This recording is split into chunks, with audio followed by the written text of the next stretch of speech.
There are no natural predators big enough to kill a 15-foot Burmese python, but something is doing it anyway. Dead pythons have been turning up in the Florida Everglades with no clear cause of death, no traps, no hunters claiming them, no signs of disease, just massive snakes, some of the biggest ever recorded in the state, dead. And nobody in the scientific community had a clean answer for a long time. Today we're going to go deep into what's actually happening out there, because the real story is way stranger than most people realize. First, you have to understand how insane the python problem in Florida actually got before we even talk about what's hunting them. Burmese pythons are not from Florida, they're from Southeast Asia. Somewhere between the 1980s and the 1990s, pet owners started releasing them into the wild, either because the snakes got too big, too expensive to feed, or too dangerous to keep. A single adult Burmese python can grow to over 18 feet and weigh more than 200 pounds. These are not animals you just let loose in your backyard and forget about. But that's exactly what happened. And the Everglades, a massive, warm, wet maze of swamp and sawgrass that stretches across most of South Florida, turned out to be basically a perfect environment for them. No winters cold enough to kill them, plenty of water, and an almost unlimited food supply. Within a few decades, the Burmese python population in Florida had exploded to somewhere between 100,000 and 300,000 snakes. Some estimates go even higher. Biologists were calling it one of the worst invasive species disasters ever recorded in North America. And here's the part that people don't talk about enough. The pythons weren't just surviving, they were destroying the local wildlife. Studies came out showing that in areas of the Everglades where pythons had taken over, populations of raccoons had dropped by 99%. Opossums, gone. Rabbits, nearly wiped out. White-tailed deer were disappearing. Bobcats, birds, even alligators were being swallowed whole. These snakes were eating everything, and there was almost nothing eating them back. Almost. Now here's where the story gets interesting. For years, the assumption was that Burmese pythons basically had no natural predators in Florida. They were too big, too powerful, and too good at hiding. You've seen the videos. These snakes can sit completely still in a swamp for days. They don't move unless they're hunting or trying to regulate their temperature. They're almost invisible in the right conditions, and when they do move, they can take down prey that would kill most other predators. So when researchers and hunters started noticing dead pythons with no obvious cause, it raised a serious question. What's actually out there? The first and most obvious answer was American alligators. Florida has over 1 million alligators. They've been there for millions of years.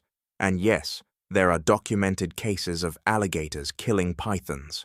There are also documented cases of pythons killing and eating alligators. This is one of those brutal back-and-forth situations where neither animal consistently wins. A large python, say over 10 feet, is more than capable of wrapping around an alligator and drowning it. A large alligator with a strong enough bite can absolutely crush a python's spine and kill it instantly. But here's the thing about alligators as a predator check on pythons. It doesn't seem to be enough. The python population has not dropped because of alligators. If anything, the two species have developed a kind of tense coexistence where they avoid each other more than they fight. Biologists have found that pythons and large gators often occupy the same territory for long periods without confrontation. So while alligators do occasionally kill pythons, they're not the answer to the population problem. Then there's the Florida panther. There are fewer than 300 Florida panthers left in the wild, one of the most endangered mammals in the United States. There's limited evidence of panthers encountering pythons, and even less evidence of them successfully hunting adult snakes. A large python is genuinely too dangerous for a panther to take on reliably. The snake is too heavy to constrict quickly, too long to avoid, and a single bite from a python, which has backward curving teeth designed to grip and hold, can do serious damage. So if alligators are inconsistent and panthers are too rare, what else is out there? This is the part that most people haven't heard about. In recent years, 3 separate and very different forces have started to genuinely impact the python population in Florida, and only one of them is a natural predator in the traditional sense. The first is fire ants. This might sound ridiculous. Fire ants versus a 15-foot apex predator. But hear this out. Burmese pythons lay eggs, anywhere from 12 to over 100 eggs at a time, depending on the size of the female. The mother coils around the eggs and uses a shivering muscle movement to keep them warm. She essentially generates her own body heat to incubate the clutch. This takes weeks, and during that entire time, the eggs and the nesting area are vulnerable. Fire ants are aggressive, venomous, and they swarm in enormous numbers.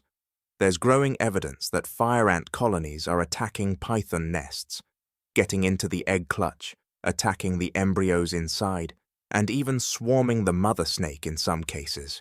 A single fire ant sting is painful, but manageable for a large reptile. A swarm of thousands is a different situation.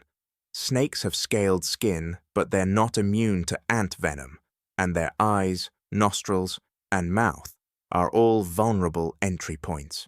It's not that fire ants are killing adult pythons in open confrontations. It's that they're destroying reproduction at the source. And for an invasive species that depends on constant population growth to maintain its numbers, that matters a lot. The second force is cold. Florida has mild winters compared to most of the United States, but it does occasionally get cold snaps that push temperatures down into the 30s or even below freezing for short periods. Burmese pythons, like all reptiles, are cold-blooded. They can't regulate their own body temperature. When it gets cold fast and stays cold, large pythons become sluggish, then immobile, then they start dying. In January 2010, a severe cold snap hit Florida and killed thousands of pythons. Biologists found them dead in the road, dead in canals, dead on the banks of the Everglades. Some were so cold they couldn't move at all. Vultures and other scavengers moved in and cleaned up the bodies. Now, cold events don't solve the problem permanently. The surviving pythons, the ones that had slightly better cold tolerance, went on to reproduce. Over time, scientists have actually observed what looks like rapid evolution happening in real time. The python population in Florida appears to be developing better cold resistance than pythons in their native range, because the coldest winters keep killing off the most cold-sensitive individuals.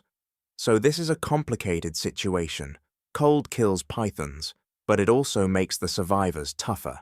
The third force is the most controversial: humans, and not just hunters. The state of Florida launched the Python Elimination Program, and later, the Python Challenge, an actual competition where registered participants go out and hunt pythons, with cash prizes for the most and the longest snakes removed. Tens of thousands of people have participated. Professional hunters called Conservancy of Southwest Florida's Python Action Team work full-time tracking and removing snakes. Some of the best snake hunters in the program have removed over 1,000 pythons each. But here's the thing that's changed the game the most: a dog. A specific breed of dog has been trained to track pythons by scent. These aren't your typical hunting dogs. They're trained to detect the unique chemical signature of a Burmese python, a smell that humans can't detect at all, even when the snake is buried in vegetation or submerged in shallow water. These detection dogs have been used by conservation teams and have dramatically increased the success rate of finding snakes that would otherwise never be located. So let's zoom out for a second and look at what we actually know. The thing hunting Burmese pythons in Florida is not a single predator. It's a combination of forces that includes ancient reptiles, cold weather, invasive insects, and human beings with trained dogs and cash prizes. And none of these forces, not a single one of them, is enough on its own to solve the problem. The Florida python situation has become one of the most studied and most debated invasive species cases in the world, and the honest answer from most experts is, we may never fully get rid of them. What might actually shift the balance is a technology that's only now being developed. Researchers are working on a method using male Judas snakes, pythons that are fitted with transmitters and released back into the wild. These snakes move toward other pythons, especially females during breeding season. By tracking the Judas snakes, hunters can find clusters of pythons that would be almost impossible to locate otherwise. It's a biological intelligence operation. You use the snake's own instincts against itself. The other thing being tested is fertility control.